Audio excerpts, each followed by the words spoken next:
Мамлекеттик кепилдик фонд ачык акционердик коому Ош шаарындагы ишкерлер менен жолугушуу өткөрдү. Анда аталган фонддун ишмердүүлүгү жана бизнести өнүктүрүүдө банктардан насыя алуудагы күрөө маселеси талкууланды. Фонд эмне жумуштарды аткарат жана анын ишкерлерге кандай пайдасы тиет? Кесиптешим Сыймык Марат уулу айтып берет. Акционерлер ушул эме. Бүгүнкү жолугушууга ишкерлик менен алектенген жана эми бизнес баштайм деген жарандар келишкен. Аларга кепилдик фонд ачык акционердик коому өз ишмердүүлүгүн түшүндүрүп, суроолоруна жооп берди. Мисалы үчүн ишкер 1 миллион сом алып атса, күрөөсү 500 миңге жетип атса, биз 500 миңге күрөө чыгып беребиз. Ал деген 50%га биз чыгып бере алабыз. Бул фонд ишкерлик менен алектенип, бирок аны кеңейтүү үчүн банктан насыя алууда күрөөгө мүлкү жетпей калган жарандарга колдоо көрсөтөт. Башкача айтканда, кредиттин 50%-на кепилденген күрөө болуп берет. Бирок максималдуу сумма 300 миллион сомдон ашпашы керек. Биздин капитал 6,7 миллиард сом капиталыбыз бар ушул күнгө чейин. 7 жылдан ашуун биз иш алып барабыз. Ошто ачылганына 4 жылдан ашты. Ошто биз ишкерлерден санын айтсак, 1000ден ашуун ишкер бизден кепил алды ушул күнгө чейин. Дагы эле болсо будан ары иштешүүгө даярбыз.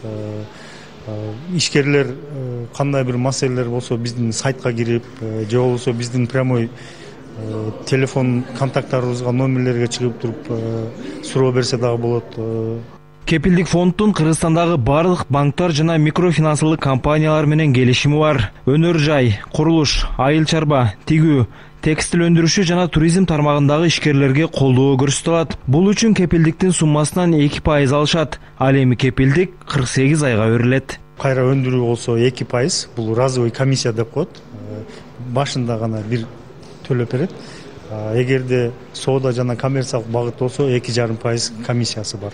Мөөнөтү ал келишимде каралат. Ар бир ишкер индивидуалдык түрдө, жеке түрдө өзүнүн шартына карап туруп мөөнөтүнө иштешебиз. 3 жыл, 1,5 жыл, 2 жыл өздөрүнүн шартына туура келгенине карап туруп биз келишим түзүп беребиз. Ишкерлер иши жүрүшпөй же дагы бир кайсы шарттарга, форс-мажорго туура келип туруп банкрот деп коебуз, мындай жалпак тил менен айтканда, жөнөкөй тил менен айтканда, банкрот болуп калса, биз ошол процедура, банковский процедура менен улуттук банктын мыйзамдарына карап, ошол банктын процедурасына карап туруп, биз толук түрдө 100% акча менен ошол рискти көтөрүп беребиз.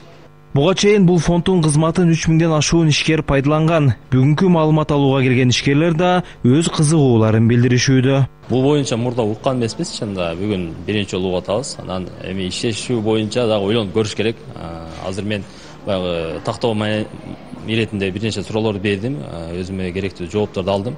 Дагы тактап көрүп, иштесе болчу да эле. Тем более мамлекет тарабынан түптөлгөн фонд экен, бул ишкерлерди колдоо максатына түптөлгөн. Менимче иштесе болот. Ар бир нерседе мындай акысыз кызмат болбойт эми. Ар бири өзүнүн комиссиясын алат, ошо 2% өздөрүнүн комиссиясын алат экен.